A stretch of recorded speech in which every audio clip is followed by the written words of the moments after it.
So we just wrapped up watching Game 7 of the Western Conference semifinals.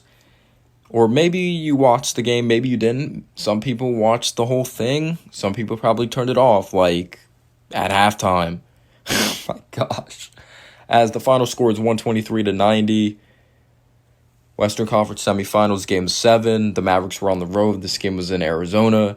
And yeah, it didn't look like it was in Arizona. It didn't even look like the Mavericks were playing an NBA team. The Suns never led in this game. The Mavericks' largest lead was 46 points. And this game was over from start to finish. This game was disgusting to watch. And yeah, the Suns, they actually were better than them when it came to assisting the basketball. But it didn't matter because their defense was so bad. Their star players were so bad. Or supposed to be star players were so bad. The supporting cast was so bad. The defense. Like, everything went wrong for the Phoenix Suns. When Chris Paul and Devin Booker, your best players, have 0 field goals at halftime, you're in bad shape. And when Mikal Bridges doesn't even finish with 10 points, not having a lot at halftime, Jay Crowder not having a lot at halftime, your first overall pick, DeAndre Ayton, not really playing the best, when Luka Doncic has the same amount of points as your entire team at halftime, yes, Luka Doncic had 27 points at halftime. You know how many the Suns had? 27 points. And if you're a Suns fan, you're probably like, what the fuck? Like, excuse my language, but what the fuck? It's Game 7. The season's on the line. It's win, or for the Suns, win or go back to your apartment or house. We have these championship aspirations. We won over 60 games in the regular season. How the hell do we allow this to happen? We blew a 2-0 lead. And does this sound familiar? And if I'm a Suns fan, I'm just like, okay, there's going to be a pattern here. We have Chris Paul. We blew a 2-0 lead. Chris Paul didn't step up when it mattered most. I understand making the right basketball play, assisting, but you have to step up when it matters most. And Chris Paul did not do that on any side of the ball.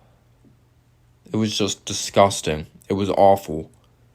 And if I'm a Suns fan, I'm just lost. Like, it's Game freaking 7. You have championship aspirations, Chris Paul. You've never won a championship. But since turning 37 years old, averaging 7.5 points per game, something like that.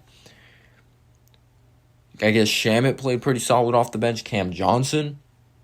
DeAndre Ayton's a solid player. A good player. But for the first overall pick, he's a massive disappointment. I know he only played 17 minutes, but Devin Booker's supposed to have this wild mentality. Like Kobe-like mentality. But he didn't show any type of fearlessness. He looked scared. This Suns team looked soft. I'm sure they gave a shit, but they didn't look like an NBA team. You should not be down 46 points, and they didn't even have a lead once. They were atrocious from downtown. They were 12 for 34. They shot 37% from the field. They took 6 more shots than Phoenix, but they weren't really quality shots. So, going to the box score here, Chris Paul had 10 points on 4 of 8 shooting. Yes, he only took 8 shots. He's been massively unaggressive, scoring the ball or shooting the ball. I understand making the right basketball play, but again, you have to learn when to take over. Like, well, not learn. He's freaking 37 years old, but 10 points, 4 assists, 1 rebound, 1 of 3 from 3, 4 of 8 from the field in 31 minutes. Devin Booker, 11 points, 0 of 4 from 3, 3 of 14 from the field, 2 assists, 3 rebounds. But there's just going to be a theme here that, like, looking at Chris Paul's career, you're just going to be a great regular season team and just expect to choke in the playoffs. Just expect to be a massive disappointment. Everyone's just going to expect it now. Like, I can't defend Chris Paul anymore. He is a playoff choker. He is a playoff choker. I'm not taking any credit away from the Mavs. I'm kind of digging into Chris Paul here, and I love Chris Paul. I think he's one of the best guards to ever play. But when the bright lights are on him, when it really matters, Game 7, like, they blew a 2-0 lead this series. But it doesn't help when your supporting cast doesn't step up. Mikal Bridges finished with 6 points on 3 of 11 shooting. Jay Crowder, 5. But you got to give credit to the Mavericks defense. You heard Jason Kidd mic'd up. This team just communicates so well. They know when to switch. They know when to trap. They play so disciplined. The chemistry's off the charts. This Mavericks team is special when it comes to chemistry, fundamentals, their defense, the rebounding. They're relentless. They know how to overcome adversity. They're a mentally tough group. But Jay Crowder 5, just, I guess Shamit played decently well off the bench. He had like 9 points in 14 minutes. Cam Johnson did all right. But how do you expect this to happen? Like, people were expecting this team to go to the NBA Finals easily. People were saying the Suns are going to sweep the Mavericks. Suns in 5. Suns in 4. But the Mavericks, they just played tremendous defense. They were great on the offense side of the basketball. To add the whipped cream and cherry on top, like, we could talk about Luka's performance. And Luka, like, this league is being taken over by international players. It's such a talented league. I love like how many great overseas players there are, like Luka Doncic, Giannis Antetokounmpo, Nikola Jokic, Joel Embiid, Cameroon, Pascal Siakam. Like, there's so many great players in the league. It is just unbelievable from not just the United States, but from different countries. Like, obviously, Luka Doncic is Slovenian. And watching Luka Doncic, his fundamentals, his body control, the pace he plays at. Obviously, he averages the most points per game in elimination games, averaging 38 points per game, even though it is on a smaller sample size, so it's kind of a corny stat comparing him to those other players, but averaging 38, 39 points per game in those elimination games. And he was just so highly efficient, the pace he played at, the unselfishness. And they didn't have that many assists, but they just killed it in isolation situations, their best players. But Luka Doncic in 30 minutes, if he played more, he could have had freaking 50.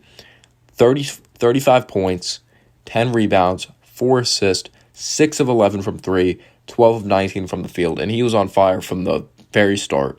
The step back threes, he had a spin step back, like the second one of the series. The and ones, just the aggressiveness and strength. Like, he's built weird. He has an interesting physique, but he plays unorthodox, or he doesn't really have this sexy style of play of going to the basket, but he's so smart. And he has that mentality. He loves playing the game of basketball. You see the smile on his face all the time when he's playing. And he wasn't letting his team lose. He came out to murder the Suns. When he crossed up Cam Johnson, and I was like, you got to hit the step back three. Nailed it. This dude is unbelievable. Freaking unbelievable. This dude was drafted in 2018. He's still young as shit. Jalen Brunson to add the whipped cream. Jalen Brunson obviously was amazing in the fourth quarter. He had like the first 8 points of the fourth quarter. Was killing it going to the rack. He is a fascinating style of play. Very unique. As a 6'1 guard, he backs guys down. Hits that fadeaway. Has that nice hesitation, that up and under. Mid-range territory. 24 points out of 11 of 19 shooting. Like, the efficiency is the most impressive thing. Luka, 12 of 19. Brunson, 11 of 19. Like, 6 rebounds, which is impressive for someone that's 6'1". They were so resilient on the boards. To the defense across the board from this overall ball club. And Spencer Dinwiddie is the cherry on top. Off the bench in 25 minutes. He was amazing the whole game. On 11 of 15 shooting, again with the efficiency. 11 of 15 shooting, 5 of 7 from 3. 3 rebounds, 2 assists, 30 points. And not one foul he committed. The Mavericks just dominated from the start. And this is going to be a scary team if Dinwiddie continues to step up and Brunson. It has to be consistent, though. But their defense, the chemistry, the resilience on the boards,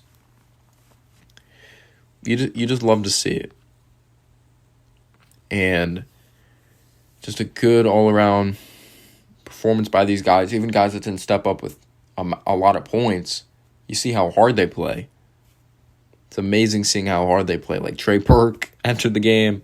Knocked down a mid-range jumper. Frank Ntilikina knocked down a 3. It was really awesome to see. I was rooting for the Mavericks. I love seeing the underdog. I'm not saying I would have been upset if the Suns lost or anything like that, but there's a lot of soul-searching to do. Chris Paul's on that massive contract, and we may see a theme here. Like, Ayton, are the Suns going to bring him back? Like, Ayton's a good player, but shit, like, in the playoffs, you need more from him. And there's still an inconsistency to him. I feel Devin Booker will be okay. But just wow. Just wow is the way to describe this game. Peace out, y'all.